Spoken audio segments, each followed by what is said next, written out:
Il y aura des élections municipales en Russie le dimanche 8 septembre prochain. Les médias occidentaux ont fait état de manifestations réprimées avec brutalité par les forces de l'ordre. Comment percevez-vous cette situation? Le fait qu'ils sont toujours couverts par les médias français, soit médias globalistes américains, c'est le fait que ici nous avons l'intervention des forces occidentales dans l'entière politique de la Russie.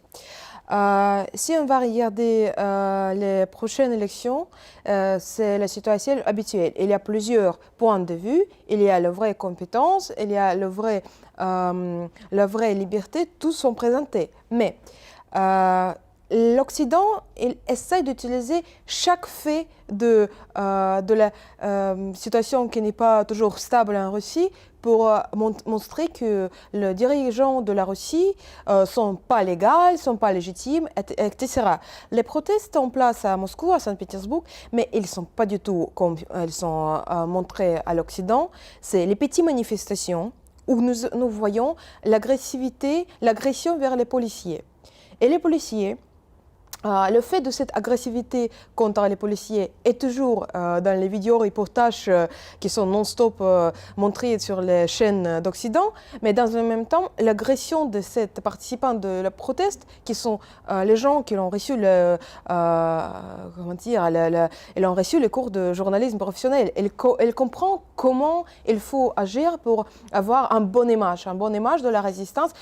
Ils ont besoin d'être montrés comme les martyrs de la régime, ils font tout pour ça. C'est le cas de petits enfants migrants qui étaient partout dans les médias dans l'Occident. C'est le cas qui est utilisé toujours pour déstabiliser la situation dans les pays souverains. Et donc là, il ne faut pas du tout croire à cette image. Il faut comprendre qu'il y a plusieurs visions en Russie, que la liberté en Russie existe et que cette image n'est pas du tout la réalité. Il faut regarder la situation en complexité. Il faut regarder dans le contexte. Poutine est soutenu par la plupart des Russes. Et c'est plus que 60%. Et donc, il est le président légitime, légal. Il y a l'opposition, il a le droit d'être contre le régime. Il a le droit, parce que la Russie, c'est la démocratie. Mais est-ce qu'il a vraiment le droit de faire l'agression vers les policiers? Parce que ces cas sont plusieurs, nous pouvons les voir. Et il faut, si vous voulez comprendre qu'est-ce qui se passe en Russie, je vous invite à regarder ce qui se passe. Ce n'est pas du tout comparable aux Gilets jaunes en France, ce n'est pas du tout comparable aux autres protestes qui sont en Europe contre le gouvernement. La situation est diverse et il faut voir le cas dans la complexité de contexte. Comment a été perçue en Russie la crise des Gilets jaunes en France? Évidemment que les Gilets jaunes, ils montrent la tendance du peuple de manifester contre les élites. C'est le cas qui fait la démonstration que les élites ont perdu la sensibilité vers les envies, les désirs du peuple. Les élites, si on va par exemple voir en Russie la popularité de Poutine est plus que 60%, en Europe, si nous allons regarder France, nous allons voir que c'est beaucoup moins. Il est pas du tout, il perd ses points. Selon les sondages, Macron il est entre 20% jusqu'à 28%, ça dépend des pôles. Mais les derniers sondages de Elab, il montre que Macron a quelque chose comme 20%. Et ce n'est pas du tout normal. Ce n'est pas du tout normal pour le président. Et en comparant avec les présidents précédents, Sarkozy ou Hollande, ce n'est pas un bon point, ce n'est pas des bonnes étoiles. Et donc, la Russie a plutôt la sympathie vers les Gilets jaunes. Les Russes, ils ne sont pas très dans la complexité, qu'est-ce que c'est le clivage gauche-droite et qu'est-ce que c'est la transgression de clivage gauche-droite, mais le fait qu'en France, les Gilets jaunes sont En bas, c'est les protestes du peuple qui fait la manifestation contre les élites globalistes orientées vers l'hégémonie libérale. Et en Russie, nous sommes tous les gilets jaunes. Nous sommes tous ceux qui portent les gilets jaunes en défendant les intérêts de notre pays. Et possiblement que nous pouvons décrire Poutine comme aussi un gilet jaune. C'est le réalisateur des envies du peuple. C'est en personne, c'est le choix du peuple. Lui. Et ce n'est pas comparable avec Macron, qui n'est pas du tout choisi par son peuple, qui est choisi dans les situations totalement nihilistes, comme quelqu'un qui est mieux que les autres. Donc, les autres démonisés totalement. Je parle du Front National, du Rassemblement National, de Marine Le Pen, pendant les élections présidentielles. Donc, l'essentiel de Macron, c'est le nihilisme total. Et son victoire est nihiliste. Ce n'est pas du tout la victoire positive. Mais la victoire de Poutine, c'est la victoire positive. C'est la victoire où le peuple vote pour le président et ce président gagne. C'est ça la démocratie. La Russie, c'est le pays des gilets jaunes. Nous avons dans le gouvernement le gilet jaune qui défend les intérêts du peuple. Même s'il y a certains problèmes dans la politique intérieure, il y a des divers clans dans le gouvernement. Il y a des gens qui sont plus orientés vers l'Occident et plus orientés vers l'Orient.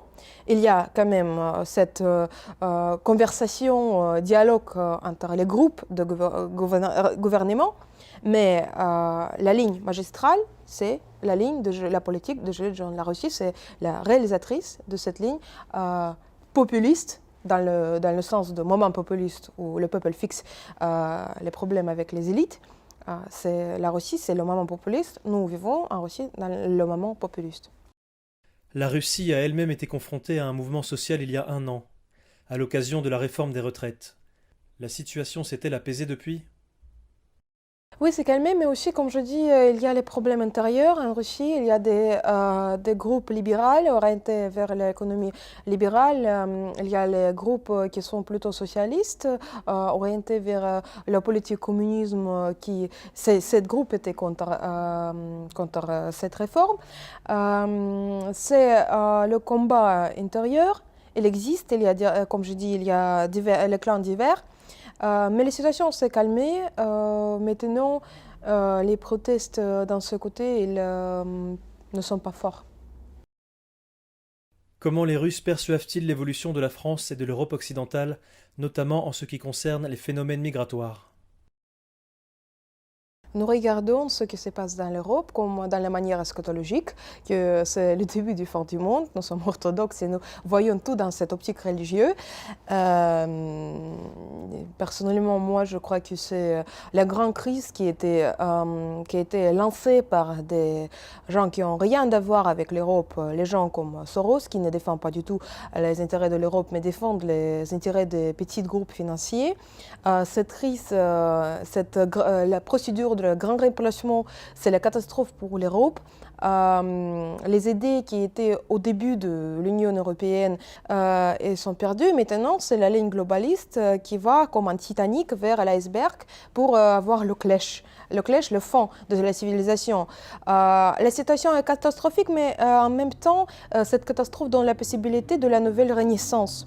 Et c'est ce que nous avons vu dans l'Italie, qui est maintenant dans le processus de grande crise, parce que les globalistes qui ont vu que les gilets jaunes, nous pouvons dire que Matteo Salvini, en étant dans la coalition avec Cinque Stelle, est un sort de gilet jaune qui a réussi de prendre le pouvoir. Maintenant, les globalistes essayent de mettre cette coalition dans le clivage gauche-droite, traditionnel pour eux, pour jouer ce théâtre de la politique. Mais quand même, cette victoire qui a eu place montre que la volonté du peuple commence à être beaucoup plus forte, beaucoup plus légale. Elle a le succès d'obtenir le statut légal et légitime. Et en plus, si nous avons la catastrophe, nous devons voir tout dans la logique de la balance. Si nous avons la catastrophe, dans l'autre côté, nous avons aussi les forces pour la renaissance, pour la résistance. Et maintenant, plusieurs mouvements européens, mouvements pour la souveraineté de l'Europe, pour la souveraineté de ses propres pays, elle fait le combat culturel pour la renaissance.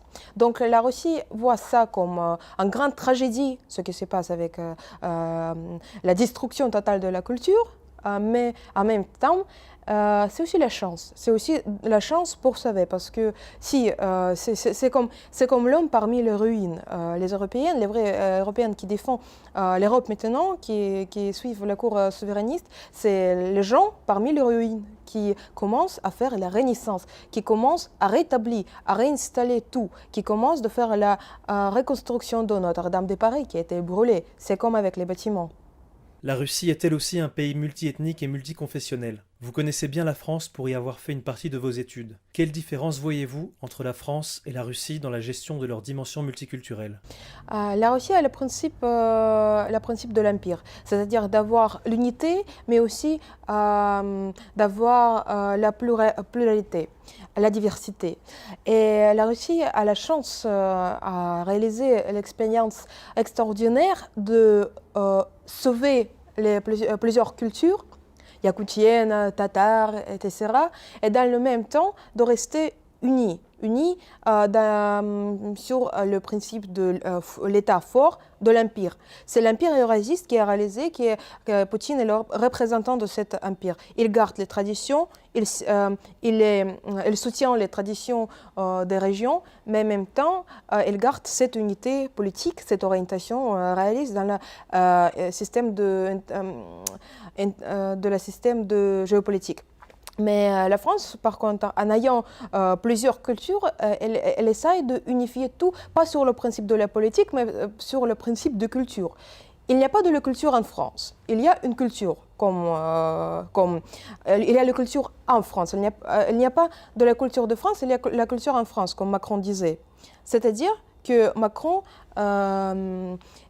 commence sa politique et sa politique culturelle à partir de l'homme universel qui n'a pas du tout de valeurs et qui doit avoir les valeurs globalistes, les valeurs de libre marché, les valeurs de l'individualisme, la valeur de la liberté de parole qui n'a rien à voir avec la liberté de parole. Si on va regarder les derniers événements, par exemple, le YouTube de TV Liberté était supprimé. La chaîne le plus fameux d'opposition, de réinformation, même pas d'opposition, la réinformation, il était supprimé. Donc c'est ça la liberté de parole? Non, c'est pas du tout. Macron, en disant qu'il faut avoir plusieurs confessions, plusieurs cultures, plusieurs genres dans la culture, dans l'État, il élimine, il supprime toutes les différences entre les cultures. Et il fait la destruction totale de culture. Pas uniquement français, mais aussi en même temps, il détruit la culture musulmane. Parce que des musulmans, des immigrés qui viennent dans le pays, il veut faire l'homme universel. Il veut que le musulman qui est venu de Syrie, un réfugié, devienne quelqu'un avec la liberté des paroles qui est vraiment, qui n'existe pas, c'est quelque chose extrêmement bizarre. Il veut que cette personne n'a plus de connexion avec la culture musulmane. Il fait la castration des cultures et ce n'est pas du tout le principe de l'empire. Le principe de l'empire, c'est avoir l'unité politique, mais avoir la diversité culturelle. En France, c'est d'avoir l'unité culturelle et l'unité et quelque chose, je ne sais pas quoi, multiplicité politique, de montrer France comme un élément d'un grand système mondial, d'avoir pas de frontières, etc. Donc, les principes sont divers. La situation est... Nous avons la similitude entre les situations en Russie. Il y a plusieurs peuples. En France, maintenant, après la crise, il y a aussi plusieurs peuples. Mais Macron n'arrive pas à comprendre qu'il faut garder la diversité. Et lui, qui est toujours dans ses paroles pour la diversité, il détruit la religion catholique, musulmane, tous. Il détruit les cultures. En France et en Occident, la Russie est alternativement présentée comme un pays sous-développé et un pays qui interfère un peu partout et menace la sécurité du monde entier. Quelles sont, selon vous, les causes profondes de cette hostilité ? Le monde occidental fait la propagande contre la Russie en même temps en diabolisant la Russie comme un pays extra puissant et en même temps en montrant que la Russie c'est rien, quelque chose de la régime tyrannique qui est très faible, etc. Fait ça pour avoir l'apologie pour ses propres actions. C'est l'utilisation de la figure de l'autre dont la légitimité, si vous voulez, la légitimité pour ses propres actions. Si on a l'ennemi comme ça, qui est en même temps agressif, quand on a besoin, il est agressif, quand on n'a pas besoin, il est petit, il est faible, pour avoir l'apologie de ce pouvoir. C'est cette grand clivage, la Russie et l'autre monde, ça donne pour les élites globalistes l'apologie de ses propres actions. C'est quelqu'un qui est totalement démonisé et souligne de la guerre contre cet régime, comme par exemple Henri Bernard Lévy, il a nommé 5 empires comme l'empire du mal, l'empire de Syrie, Iran, l'empire de la Russie, la Chine et le monde sunni. Il a appelé ces 5 diables pour avoir l'apologie de l'intervention dans les pays comme par exemple le Kurdistan, où il est souvent vu en supportant le féminisme kurde, en supportant la virtualité de l'anarchiste kurde, et aussi en même temps en soutenant des terroristes kurdes, parce qu'il y a 5 diables comme ça. Pour Henri Bernard Lévy, il existe, c'est l'apologie de ces actions. S'il n'y a pas ces 5 diables, ces actions ne sont pas du tout légitimes. Donc, les visions de la Russie comme quelqu'un diable en même temps qui est petit et en même temps qui est grand, il n'y a pas d'escale, c'est le postmodernisme total. Il n'y a pas de frontière de cette, si on parle philosophiquement, il n'y a pas de frontière de ce concept de la Russie de diable. Il est petit et en même temps il est grand. Quand elle a besoin de petit Russie, c'est petit. Quand on a besoin de grand Russie, de grande volonté, elle est grand, elle est un grand démon. Et donc, l'Occident utilise tout ça pour avoir l'apologie pour ses propres actions.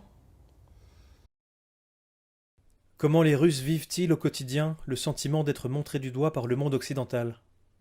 Ça donne l'impression comme si la Russie, si elle est nommée comme l'ennemi ou le diable, c'est-à-dire que nous avons la volonté politique et nous ne sommes pas passifs et nous faisons quelque chose. Et puis, si le monde occidental globaliste qui n'a pas de valeurs culturelles, idéologiques, démocratique, s'il diabolise quelque chose, c'est un bon signe. C'est-à-dire que c'est l'affirmation que notre cours est bien. Si, par exemple, le télé BFM dit que la Russie, c'est l'ennemi, c'est bien. C'est-à-dire que la Russie a la propre identité, elle le montre, et que BFM TV et aussi ses dirigeants qui sont connectés avec les élites globalistes sorossiennes, ils ont vu que la Russie a la volonté politique, a la volonté culturelle. C'est-à-dire, c'est l'affirmation de notre puissance. Et pour moi, je suis très ravie quand je vois la diabolisation totale de la Russie, parce que ça montre pour moi que mon pays défend les intérêts du peuple. Ça montre que c'est pas quelque chose demi-demi, c'est pas comme ci, comme ça, c'est pas la demi-libérale, demi-globaliste, demi-patriotique. C'est-à-dire que nous sommes les patriotes, que la Russie montre soi-même dans l'arène géopolitique comme un vrai sujet dans le sens philosophique. Malgré les oppositions entre l'Europe et la Russie, quel intérêt aurait selon vous l'Europe et la Russie à se rapprocher et à coopérer ? Il faut faire la pont culturel, je crois, dans nos cultures, parce que nos cultures sont sur l'hégémonie globaliste, libérale. Nous pouvons le voir même dans la culture. Je crois que nous sommes en train d'être gagnés par la grande culture globaliste où l'individu est le principe numéro 1. Et même en Russie, si nous avons eu la victoire politique contre le globalisme, nous sommes encore sous l'influence de cette hégémonie culturelle globaliste. Et donc je crois qu'il faut absolument maintenant créer un pont culturel entre l'Europe et la Russie pour sauver nos traditions et nos cultures. Et seulement dans le dialogue qu'on peut sauver quelque chose. Parce que quand il y a la figure de l'autre qui est apprécié comme l'ami, comme quelqu'un avec qui il peut échanger l'expérience, comme dans les tribus anciennes que Lévi-Strauss décrivait, quelque chose comme le cadeau et le cadeau de la part de l'autre. Dans cette optique, nous pouvons faire un front culturel contre la culture, hégémonie culturelle agressive. Et donc maintenant, il faut établir ce pont, il faut échanger les artistes, il faut travailler avec la culture. Évidemment qu'avec la politique, c'est fait, c'est évident, nous avons tous les programmes, mais il faut établir ce pont avec l'Europe sur les choses culturelles. Nous ne connaissons rien vraiment sur la culture française je sais pas, de Basque par exemple, de Normandie. Il faut absolument qu'on fasse la recherche de ça. Il faut qu'elle sera être présentée dans les forums culturels.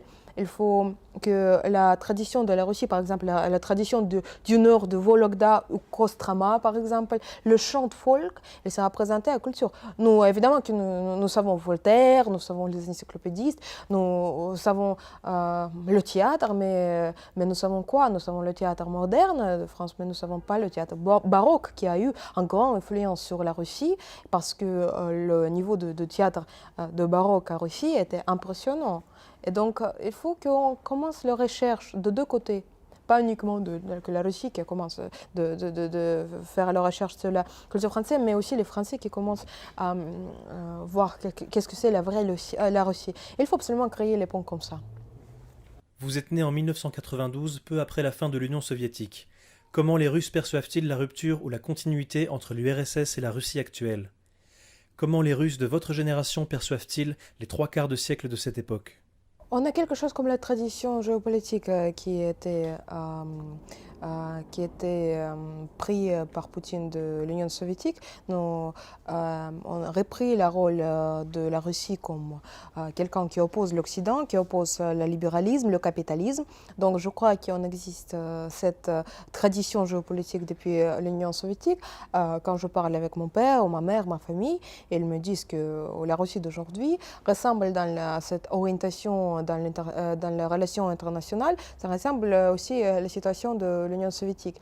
En même temps, je crois que mon génération a été quelque part traumatisée par ce changement de paradigme, dans ce changement de l'idéologie, parce que nous avons eu avant mon naissance, nous avons eu l'Union soviétique avec les paradigmes socialistes, anticapitalistes, anti-bourgeois, et puis on a eu le système de libéralisme, c'est les années 90, où il y avait tout de pire d'Occident. Il y avait le chewing gum, le Coca-Cola, il y avait des petits sacs en plastique qui étaient très populaires. Pour nous, pour les petits, c'était quelque chose d'extraordinaire.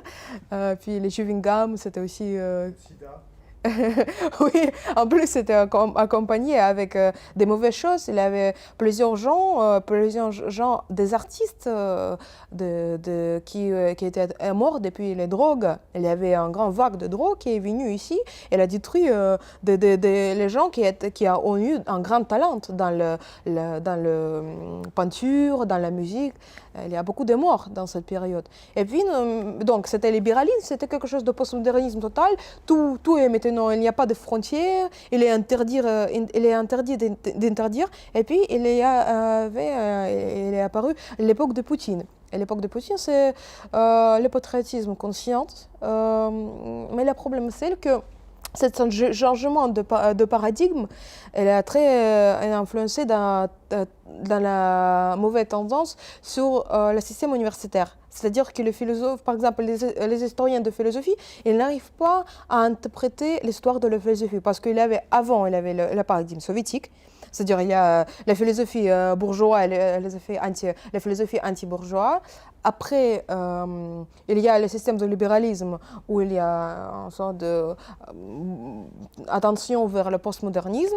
Il y a le système que la Russie a la fonction hérosiste, elle a le rôle hérosiste, et que tous notre philosophe doivent être repensés. Et donc, il y a certains problèmes, il y a certaines cicatrices dans notre âme russe. Mais maintenant, je ne sais pas si la situation est stabilisée. Nous sommes dans diverses influences. Notre culture est sous l'influence du postmodernisme. Nous avons beaucoup de représentants de réalisme spéculatif. C'est la nouvelle stratégie du postmodernisme qui critique l'anthropos, le person, comme quelqu'un qui acte dans la philosophie et préfère plutôt de s'orienter vers l'écologie, soit de devenir le plant ou je sais pas l'arbre et de penser comme l'arbre. Voilà, donc nous avons les tendances destructives dans notre culture. Maintenant, je crois que le but de notre génération, c'est de repenser ce que nous avons eu avant l'Union soviétique, de repenser ce qui est appelé Серебряный век, l'âge d'argent dans le sens de matière. Oui. Et il faut repenser cette période, voir comment la culture était développée au début du XXe siècle, essayer de suivre les stratégies de cette période et de ne pas regarder au réalisme spéculatif, soit il ne faut pas maintenant commencer de penser comme les arbres, parce que les Russes n'ont pas encore commencé de penser comme les hommes. Donc il faut commencer ce travail gigantesque.